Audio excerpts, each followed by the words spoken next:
See if we got participants. We've got a few people in here. Great. Morgan, Robin. Just going to wait for about 2 minutes, everyone, just so everyone can just get online, because I know people just run a few minutes late. Afternoon, everyone. Hope you're having a nice last day of the month. And if there's any salespeople on the call, that it's not too stressful for you. It's always stressful, Lisa. You know how it is the last I know, day. Mike, I'm shocked you agreed to do a webinar on the last day of the month. Don't think you realized at the time of signing this. It's all good. It's all good. What we'll do is we'll give it until 2 minutes past, and then what we'll do is we'll just begin, and everyone can just receive the recording post this if they wish to watch it.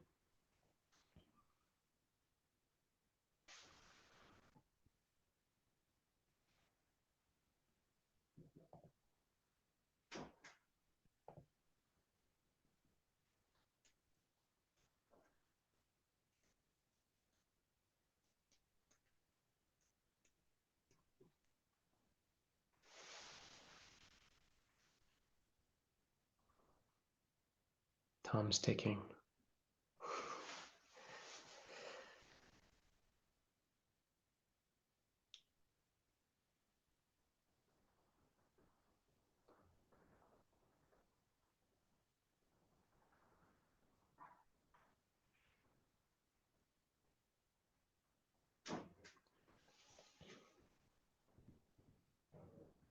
All right, I think what we'll do is we will begin. And anyone else that wishes to join, we'll just allow them to join at another time. But welcome everyone to BBD Boom, a HubSpot Elite Partners webinar on life after onboarding. What we're really going to do is try and unleash the full potential of your HubSpot on today's call. So we'll embark on a journey beyond the initial steps of onboarding, but the life after that. So we're here to align on any challenges or pain points that you've encountered, and then ensuring that you harness the platform's power effectively. So let's transition you from simply using HubSpot to really mastering it.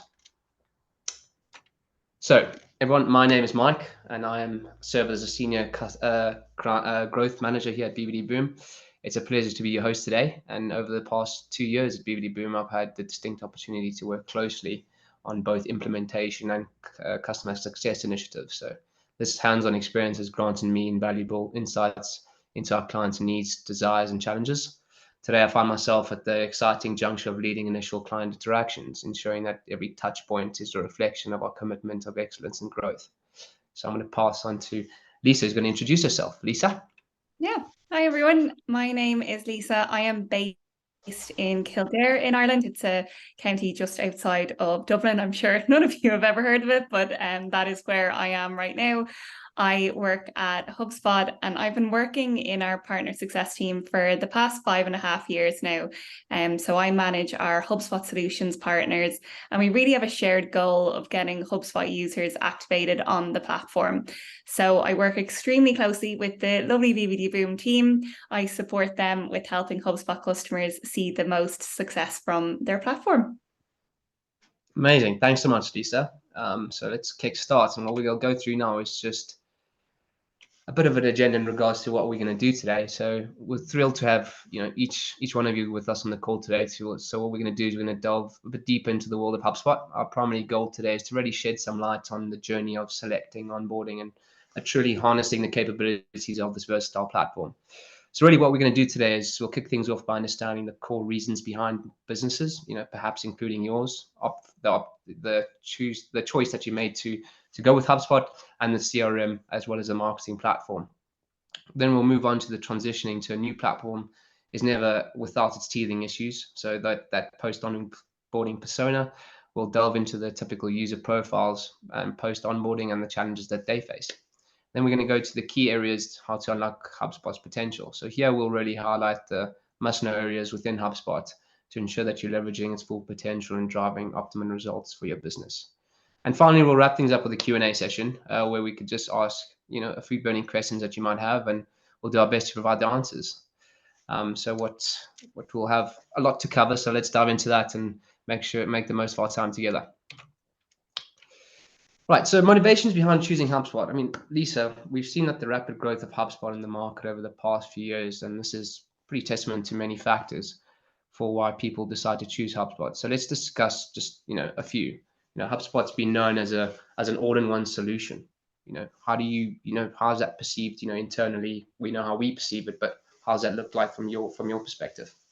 Yeah, and listen, it's an important decision to adopt a CRM for the first time. That we have a lot of customers that might have been using spreadsheets previously, so you've never had any experience with a CRM platform. Or it could be that you were on a previous CRM platform and you're moving to HubSpot. And I think in general, CRMs have changed over time. They were previously considered a sales tool. Now they've really revolutionized into a business tool.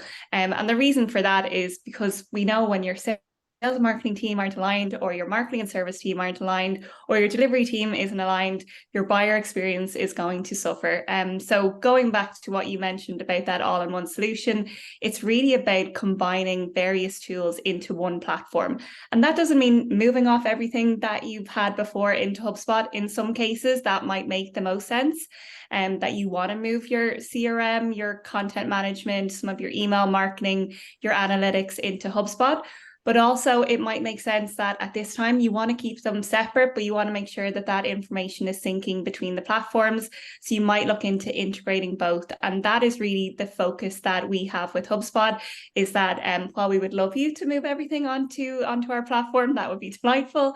In some instances, it might make sense. And we want to make it as easy as possible for you to still use the tools that you may have been using for years and are working well, but to integrate them seamlessly into HubSpot. So that's really important, that all-in-one solution, and it's how we build our entire product around that ethos as well. I mean, that's a perfect way to synopsize it. At least I think that's very much correct. Especially if from our side at BBD Boom, we see the most popular hubs. We would definitely say are the marketing and sales hubs, and now slowly but surely we're really starting to see that new form of the CMS come into the picture, which is really enlightening. So it's really good to hear that.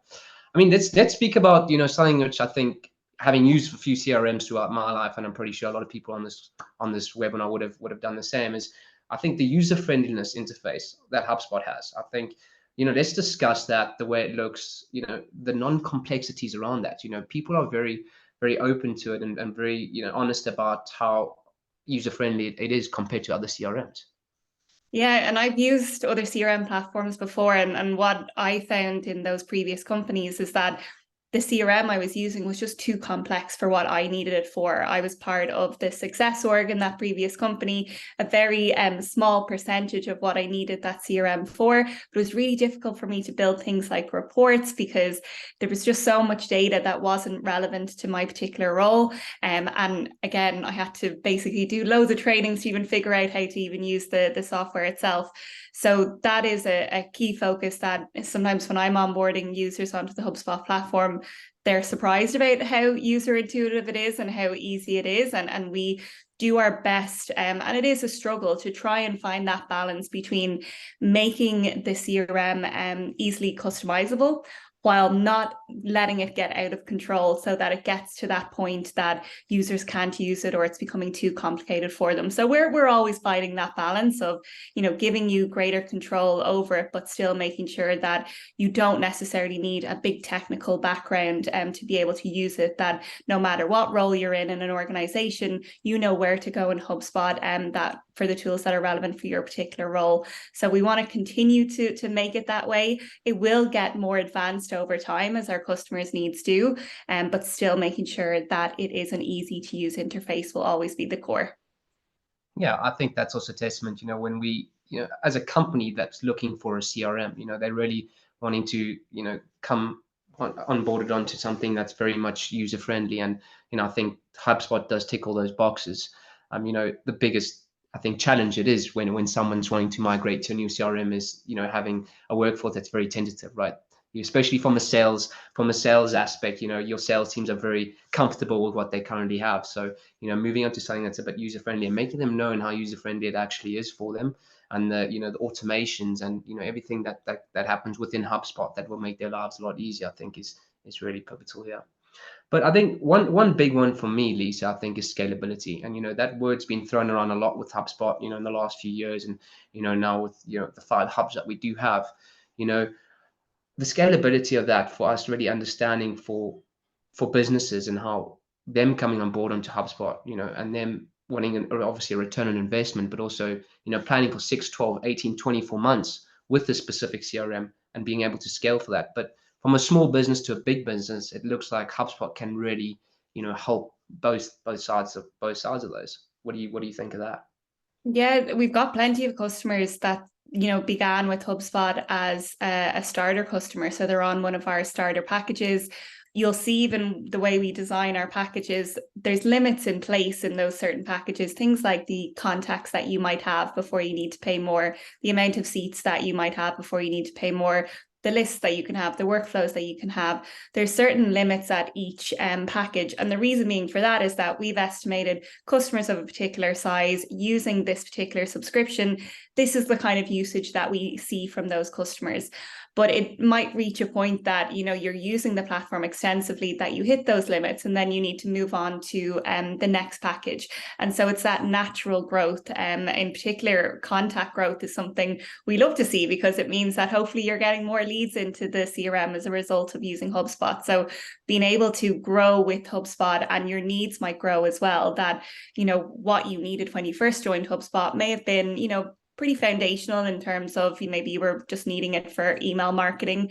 Now your organization is growing bigger. You need things like permissions in place. You need more control over who has access to certain elements of your CRM. That may not have been as much of a priority when you were a smaller team. So making sure that we have the tools available that you can grow with the platform as your company grows. Yeah, amazing. And I think, also having the starter, the pro, and the enterprise license, for having that ability to have the choice for smaller to medium to large enterprise clients is absolutely essential towards not only the scalability of some of an individual's company, but HubSpot itself. We learn a lot from our clients. We need to understand that we do learn a lot. We try and adapt that to the software and to the system as we go through it. But I think another big one, and having worked on previous other CRMs as well, is reporting and analytics. Let's talk through that. I think for companies, big enterprise companies that look for bespoke type of reporting and solutions, and analytics, revenue attributions, these things, that we look at. Let's discuss that, and let's discuss the different stages, from licensing perspective, or what we can really do from reporting analytics from HubSpot. Yeah, so reporting is an interesting one, and I know it's something we're going to be talking about later on in this session, but reporting's nothing without great data. So that would be the first thing I would say, that you can have the best reporting platform in the world, but if your data is a mess or it's all over the place, you're just not going to have trust in those reports or of accuracy. So we're probably even jumping ahead with the reporting, because there's another motivation there too. But really, that is a key thing that I hear, is that my data is a mess, or it's in too many platforms, that my reporting is not accurate. So going back to making sure that all of that information is in HubSpot, whether that's naturally in HubSpot or whether it's coming in via another platform, so that you actually have accurate data, accurate segmentation to be able to report effectively. And we will give you reports and dashboards out of the box. And what we tend to do is also recommend a lot of reporting. So we provide reporting templates and dashboard templates, particularly for that brand new user. It can almost become a bit overwhelming sometimes when you can see all the things that you could potentially report on. So we know that typically customers of your size tend to report on these 10 things as their most popular reports. So we're trying to do that more and more, and you'll see templates appearing in lots of different tools within HubSpot to really get you started. But reporting is probably one of my favorites too, because I always recommend see if a report exists first before trying to create one from scratch, because for me it's easier to customize something that's already there than creating it. But if you do want to create something from scratch, that's there.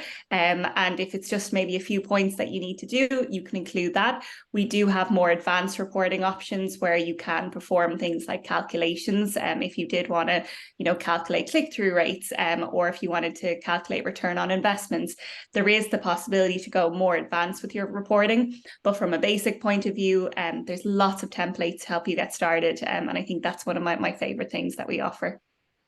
Yeah, really, really good. Really, really good. I know this next point, I know we're going to hear on it a bit more and quite exciting a little bit later on this webinar, but let's speak about, innovation. And I think, with a lot of people make their choices, with their CRMs in terms of how they updated, what product updates do they have? What can they offer us going forward? What is in the pipeline? So now we know that there's ChatSpot now. AI has been integrated with HubSpot now, and it's got its own ChatSpot. The platform's continuously evolving. So is there, don't give too much away now, but are there further improvements coming that we know about? Yeah, I'd recommend signing up to our product updates. They will feel like spam because there's so many of them. And I know I get regular ones every day in terms of betas, and also you'll be able to see any betas in your HubSpot portal. So that's a change that we made this year. So it's great to kind of view what the roadmap is and where we're thinking. But I will say absolutely, there is lots to come with the HubSpot platform. We really listen to feedback. So if there is anything that you're experiencing that's causing you a certain roadblock, or something you just can't do in HubSpot now that's causing you a bit of frustration, please do voice those issues. We have a HubSpot community and we have an ideas forum. So you can see if someone's already expressed that as a concern, you can upvote. I'm doing that all the time when my customers are raising these issues.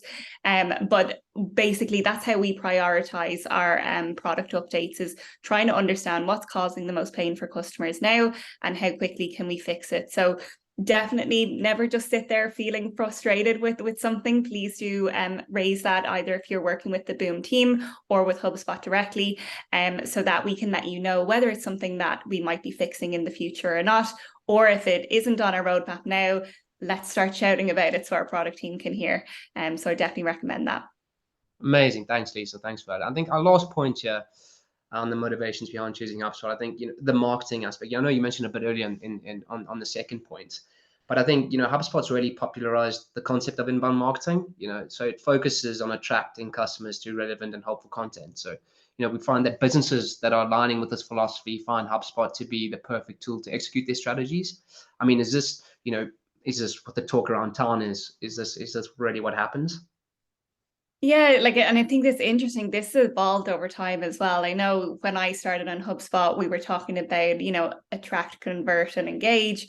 And, that's evolved now that we've added delight to that. So, making sure that we're not just focusing on that attract phase, but that we're also, continuing to engage with customers beyond that point when they've become a customer, and that we're looking for things like reviews from them. We're building case studies to try and then create that into more marketing collateral to use for new prospects as well. So I would say inbound marketing still absolutely true. That's a lot of focus that we still need to do, but I think it's also expanded beyond that over the last few years.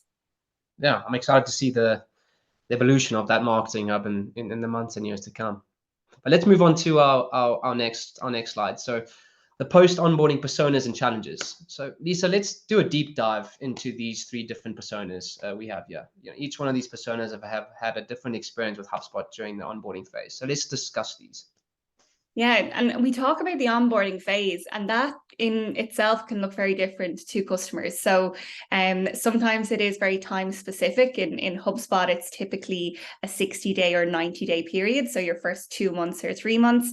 If you are maybe migrating over from another platform and that's taking a while, that might delay your onboarding, and then that timeline might be pushed out as well. So onboarding can be very different to people. So we are kind of talking about those typical first few months with HubSpot here, but if you're on the call, that may have been a little bit of a different experience for you.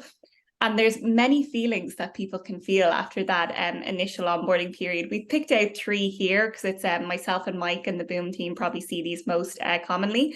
But again, there's probably even more outside of this.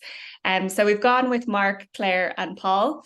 We'll start off with Mark. So Mark is someone who was very engaged with onboarding. He showed up to every call or every meeting that he had with his onboarding team. He did all the tasks that were required of him. He did outside trainings as well. He was A+ onboarding student. But now he's kind of feeling that little bit of a lull because the momentum from onboarding is finished. He really wants to continue that. He's really enthusiastic about what's next. He feels he's only using a certain percentage of the tools available to him, and he wants to, continue to capitalize on what he has invested and see more value. So he's really eager to get going. So, Mike, I suppose with this particular scenario, I'm sure you've seen this come across more often. What are the type of things that might be next for Mark? What can he look into after this?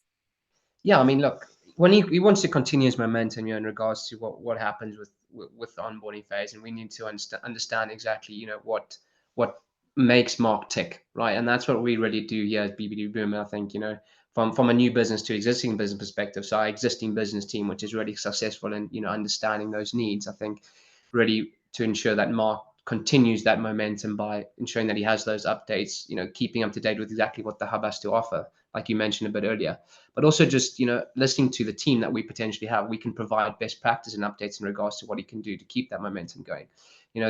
It's always nice to understand a CRM. There's nothing worse than going into CRM not understanding it. And Mark's situation here is very much the understanding, enthusiasm coming through is that of because the need and the keenness to learn. And we do get those blockers, is that what we call it internally, is that those individuals that don't really want to know about the CRM, don't really want to learn about its capabilities and what it can do for their company. But Mark, being the enthusiast, really puts us in a good step and makes our lives a lot easier in regards to making the hub work for them and them working for the hub, essentially.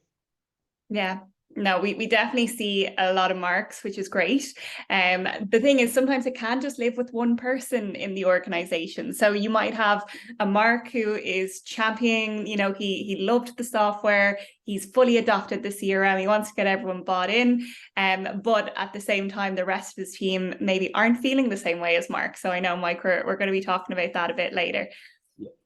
So another persona we have is Claire. So she could be someone who maybe struggled with resources during onboarding. So we'll see this quite a bit where maybe they've bought the HubSpot subscription, their onboarding starts straight away, but what they found is it was the summer. A lot of people may have been on holidays at the time, maybe a team member unexpectedly left, and they're left under-resourced, and therefore they just couldn't dedicate the time to onboarding. Something that we also sometimes see in Claire's scenario is, again, you might have had a Mark who was really engaged with the onboarding, but then Mark left the company and therefore took all of that knowledge that he gained in onboarding with him. So what you might find with Claire is that the portal is set up. So they went through onboarding and everything got set up as expected. They've got the kind of basic tasks completed, but they're just really confused about the data that exists in it. They just don't know how to build reports, and they don't really know how to use any of the key tools in the platform. They're feeling just really lost and overwhelmed, and they have this platform that just feels like it's too much for them, and they don't know where to get started. So, Mike, another common scenario, what are we recommending here? Yeah, I mean, from this perspective, we get a lot of this, right? And this is not just, they could have been onboarded by HubSpot or could have been onboarded by another partner. What we really have for this, we've actually got our own real bespoke product called the HubSpot Refresh. And, this is where this would really come in, because, when we start getting, clients of HubSpot like this come to us and go, right, for exactly Claire's instance, I don't know what's happening. My data's all over the place. I can't do reporting. Things aren't being integrated correctly. And the person that, was onboarded, that led the charge is now left. We're going, okay, cool. Let's just calm down. What we have here, and internally what we call it is a bird's nest instance. So let's unravel that bird's nest. Let's do an audit for you. Let's understand exactly what work's been done. What does a skeletal view of your HubSpot really look like? Let's understand, what are you utilizing, what you're not utilizing, because you don't know what you don't know. I'm going to say this a few times because this is what this is about. You don't know what you don't know, and there's so much that the hub offers that, with the guided onboarding that certain clients choose to go with, they don't make full use of the hub. right? So you have a guided and you have a managed onboarding. And my colleagues Katie Smith and Katie Townsend spoke about it in the last webinar about 2 weeks ago in regards to these guided and managed onboardings. And it's so imperative, to make this choice, because the guided is, do you have the vast amount of knowledge? Do you have the time? Do you have the resources to implement HubSpot on your own? When we talk about a starter or a professional, if you got a good amount of knowledge, that's great. But as soon as you start going to an enterprise license where the capabilities of the hub are so advanced and they're advancing all the time, people don't have those capabilities to do it. So really making the right choice is so imperative. So, Claire's in a situation whereby, she was left behind. So potentially she got onboarded by, a partner that potentially didn't provide them with user manuals. Now, what does a user manual really look like, and what does it mean? Coming, from BBD Boom, after being onboarded by us, you get these user manuals, you get these recordings of, how to log into HubSpot, how to create reports, how to create deals, how to send quotes, all these aspects that will be bespoke to your sales and marketing teams for them to fully understand. So where if you get a new person, like, Claire's lost her person, but if you get a new person coming on board, simply giving them these user manuals for them to actually go view, literally onboards them onto HubSpot in no time. So there is an aspect of very feeling lost and overwhelmed. And the biggest part of this is what we get a lot is, oh my goodness, we're gonna have to spend tens and thousands to get this done. But it's really about understanding Claire, and understanding those individuals that are involved in this decision-making process, to say, how can we bespoke a solution for you? What do you need help with? Let us break this down. Let us take it back to the beginning, really break this down, and then let's take it from there. So that's really what we would do in our process here at BBD Boom. Yeah, I think that's a really important call out, the approach to onboarding. So with HubSpot, we only do guided onboarding. So we don't do any implementation for customers. And that is the cheapest, I suppose, onboarding option that we provide, or any of our partners provide, is typically that guided onboarding approach. So naturally, if you're already looking at costs and things are tight, you might go for that approach just because that's what's within your budget, but may not have been the best use for your particular case, because you just didn't have the time. It does rely on a lot of self-sufficiency, resources, to make sure that outside of maybe the dedicated guided onboarding calls, that you have the time to set up those tasks.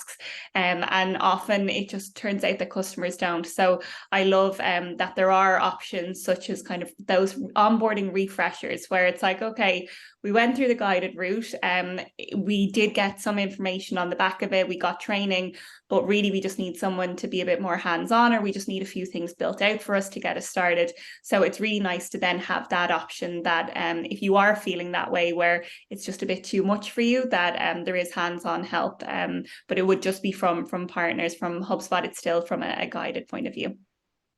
Yeah, I think also what Lisa, I think we also must forget that, I think, is that HubSpot does offer the CSMs and that help option. If the individuals that have a starter or one pro license, they have that opportunity to get hold of that live help. But if they have a marketing and sales hub, they do have designated CSMs that are available to help them out with that. So there is help internally for them.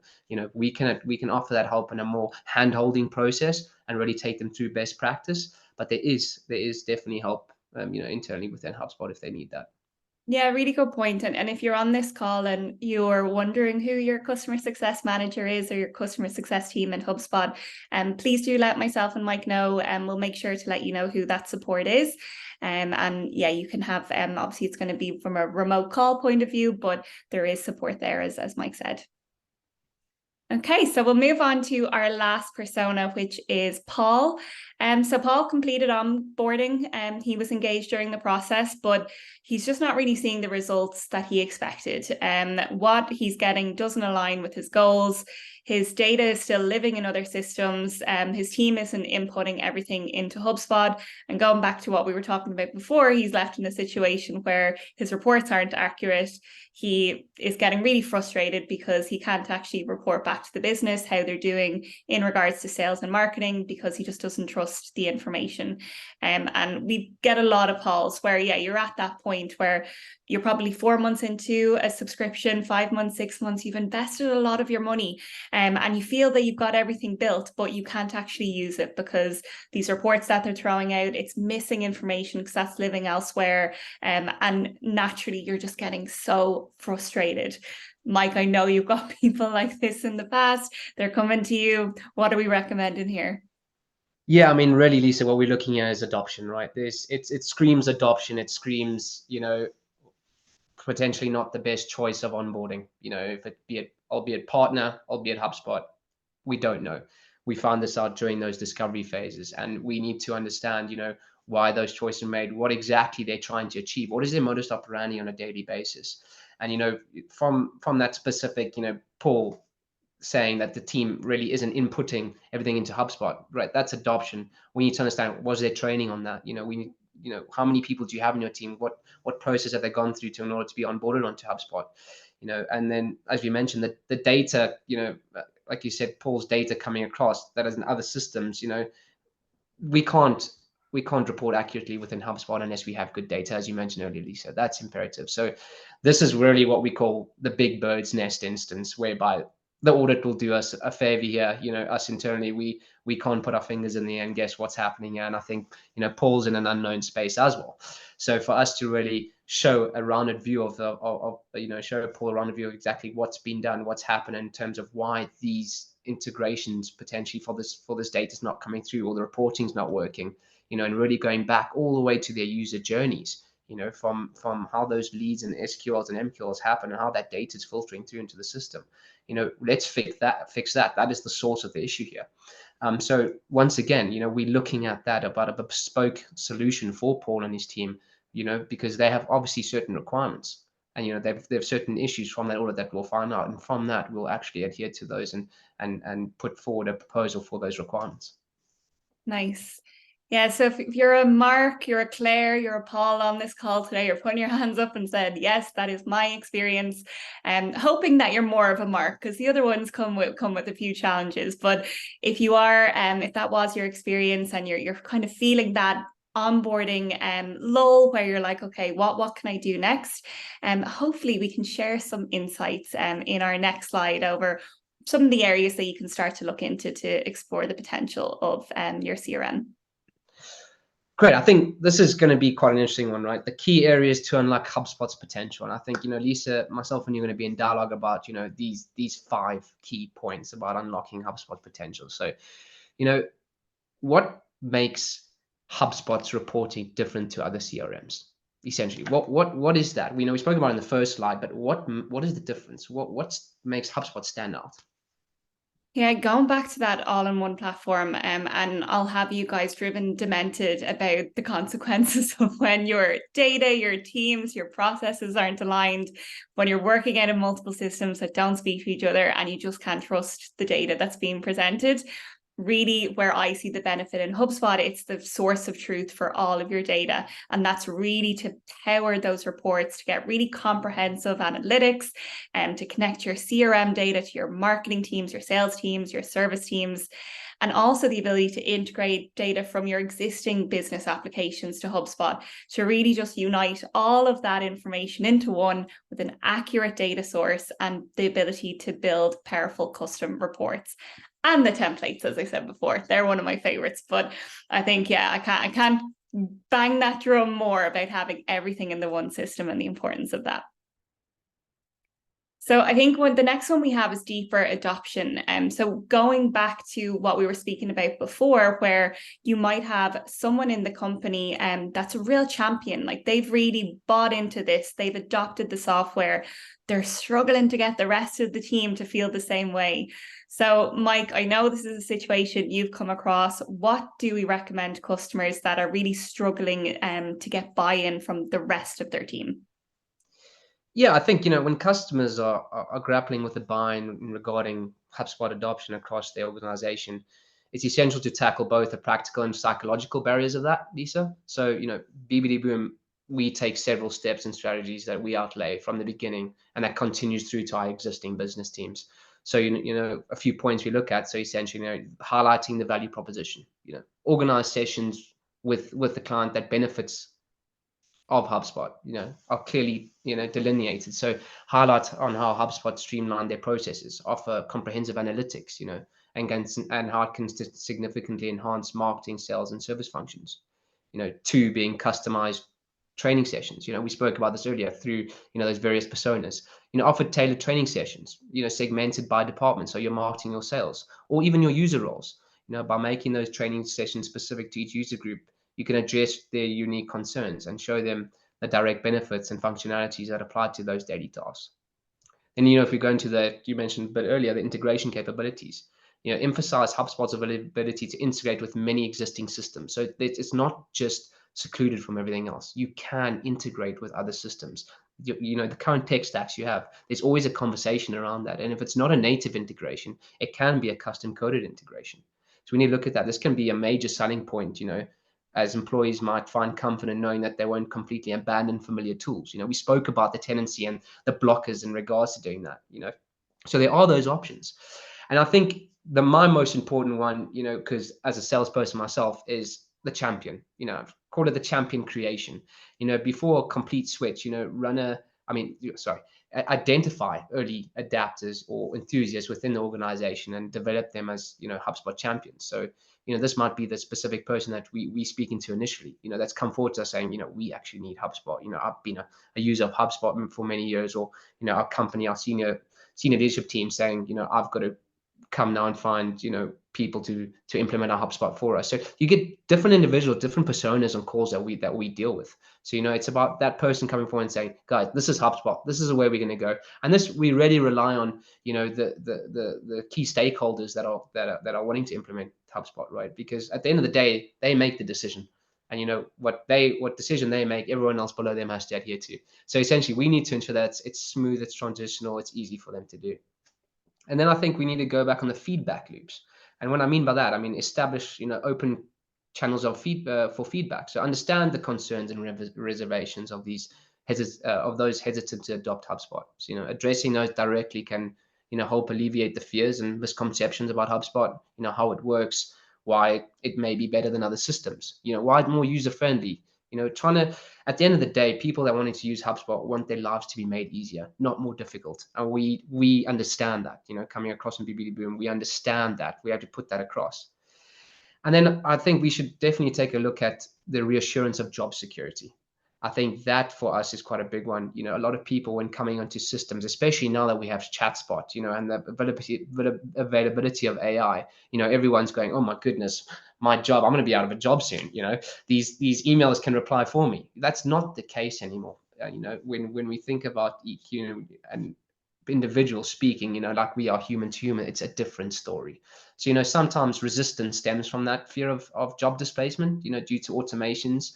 So reiterating the company's commitment to its employees and emphasize, how HubSpot will aid that in their roles, but not replace them, right? It's going to aid them to get better. It's going to aid them to scale, aid them to grow as an individual, as always, quite important.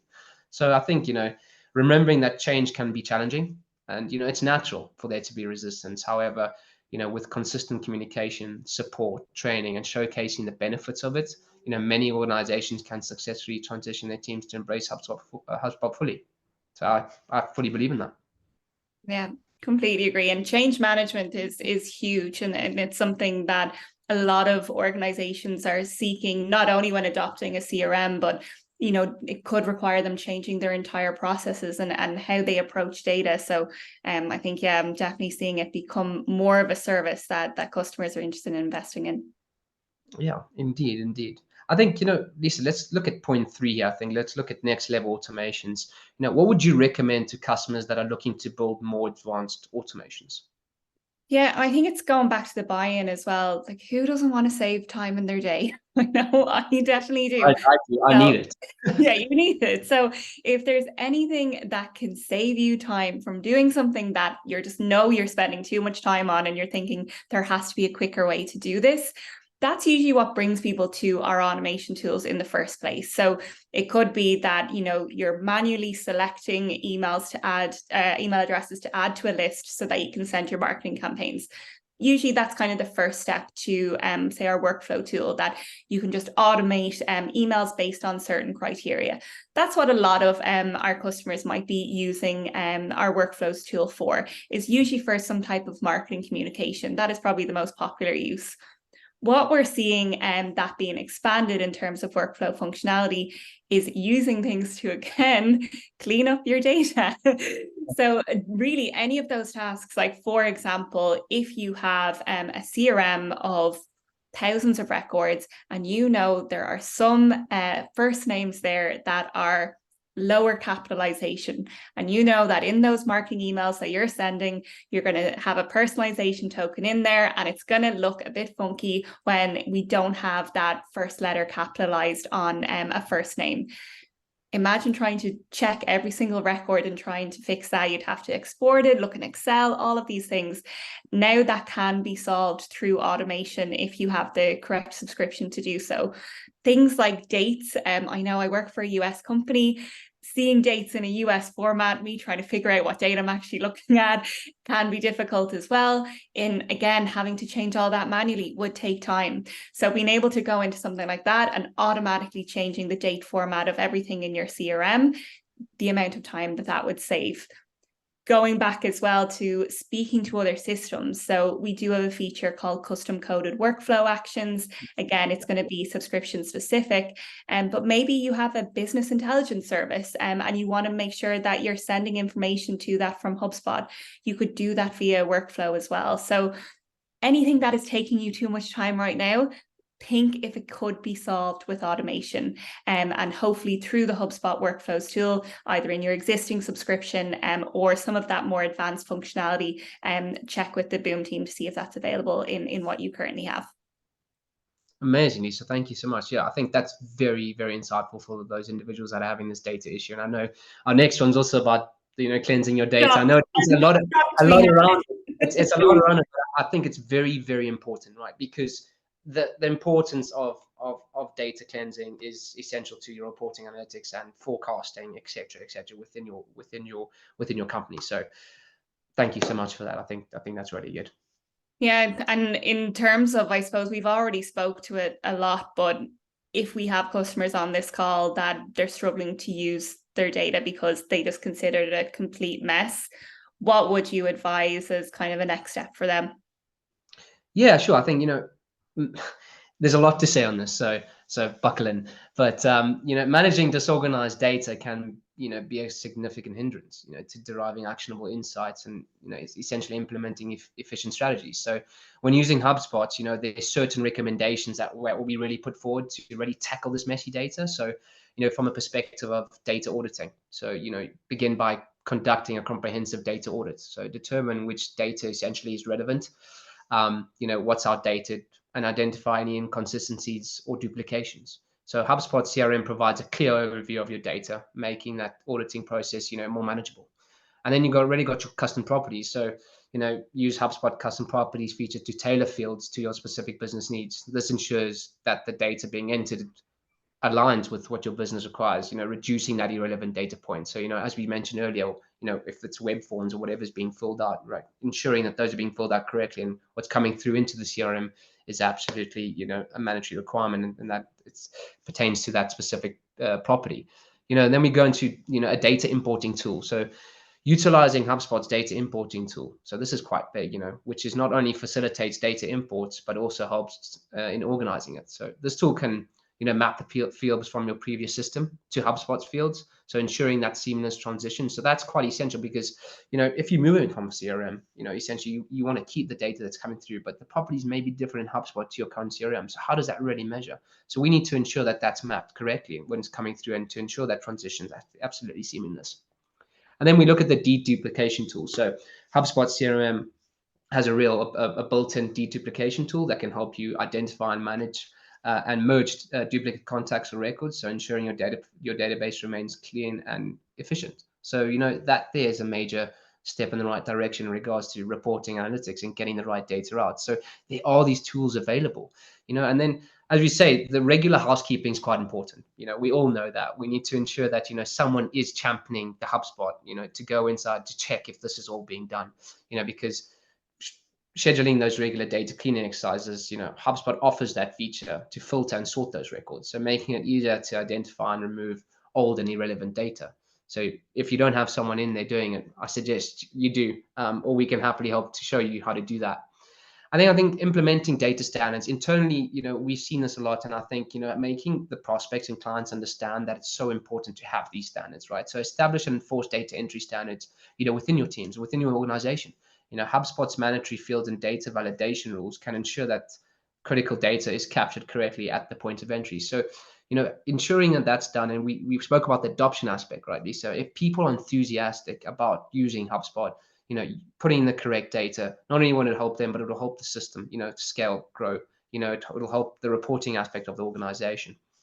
And I think, then we need to look at the aspect of integration. So if you're pulling data from another system or platforms, ensure that these integrations with HubSpot are set up correctly, right? Ensure that mapping's done correctly. We have a great integrations team internally. We've got Tommy and Steve internally, as well as Sam, that really dive deep into the mapping aspect of your integration if need be, if it's a custom coded, just to fully understand the capabilities of that. What automations need to happen between those two systems. If it's a migration, if it's an integration, they really run through that in quite a deep manner.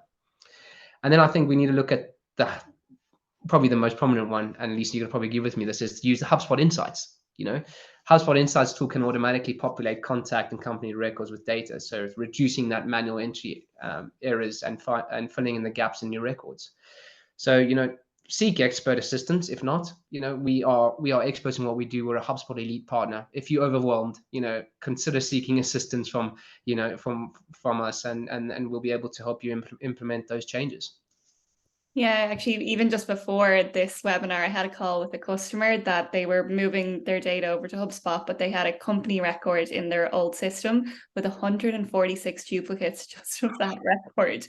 So the scale can go on and on in regards to duplication. So I know the pain. No, exactly that. So I mean, we're really there to help you out, and we want to ensure that you're using the hub to the best of its ability. And the data is point number one, numero uno, in regards to getting this all correctly done. So I think let's go into point number 5 then. I mean, when we say apply for a free HubSpot audit, everyone on this webinar, congratulations, you are indeed worthy of a free audit. So we will conduct a free audit that will take a deep dive into your HubSpot instance, and it will give us, as well as you, an in-depth understanding on how your hub looks, and also what you aren't and what you are utilizing. So I'm going to say this again, you don't know what you don't know. So we'll be able to show you exact, aspects of your hub which you're not utilizing, which you actually wish you did. So we can actually implement that for you. So make sure that you do sign up for the audit post this call. Right, what next for HubSpot, Lisa? I think this is going to be quite a big one and quite an exciting one. I know we've got inbound coming up. So could you elaborate a bit further on what's happening with HubSpot? Yeah, you're asking me a week too early, Mike, because legally right now I'm not allowed to divulge too much. But for anyone who's not familiar, we have a conference every year called Inbound, and that is typically where we hold tight all of our big product announcements, and then we release them in this particular week. So I would definitely recommend keeping an eye on our product updates channel. There will be webinars as well. There's lots of exciting things to come. Some sneak peeks that I can give you, we speak so much about the importance of connection, and next week at the conference is going to be no different. So connection of data, platforms, people. You'll likely hear more from us about re-examining your marketing and sales playbooks to offer that more connected, personalized experience for customers. There's definitely going to be some chat about that. We also want to give customers more control over their data. So consider things like permissions, approvals, security, customization. They're becoming really important to customers. So watch out there. And as Mike mentioned earlier, AI, artificial intelligence, it's just revolutionizing how business is done. HubSpot is putting a lot of focus in this area. We did speak about some of the tools earlier, but if you're not familiar, we've got our content assistant tool, which is really designed to streamline your day-to-day. It's amazing. Actually, I've been using it myself. It can help you create emails. It can help you create social copy. We also have our ChatSpot tool, which Mike mentioned. It allows you to find and organize data quickly to clean that up.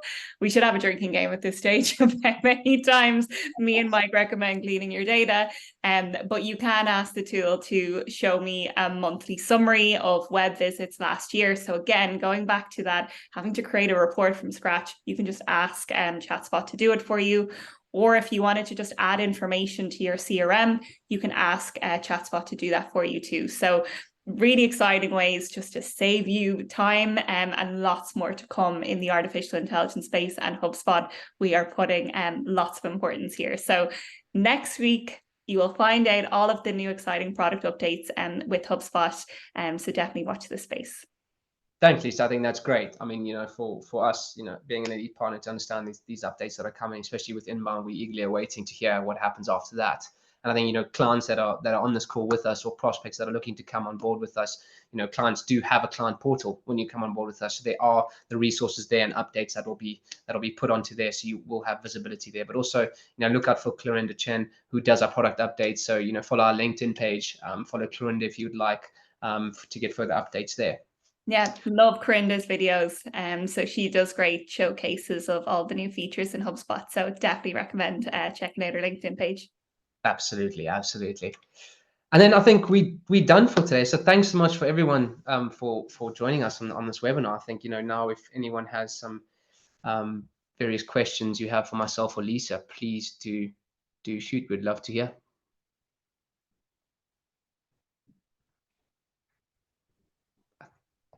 Oh, I thought I froze. It was either mine or your internet connection. I don't know, but I'm so happy it came at the end. No worries. I didn't catch us there. I think we've got one question from Stephen. Stephen, how do I apply for a free audit? Stephen, what you can actually do is we'll be sending over some communications post this webinar for you to sign up for an audit. There'll be a page for you to fill out, and then our team will get back to you in regards to that.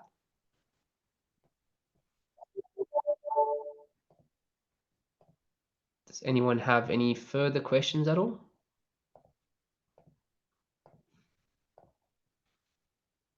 Great. Well, I think then we can end off on that note. Lisa, thank you so much for joining us today. Really appreciate it. I know you are very busy currently, and I know you're going to be heading to inbound, I'm sure, and you're going to very much enjoy that. Very much sorry I'm missing out on that, but there's always another year. So thanks so much again. We really appreciate your time, and obviously knowledge to share with all of us on this webinar. So thank you so much. Yeah, always nice to chat, Matt, and thank you everyone for taking the time to do this. Bye. Bye-bye.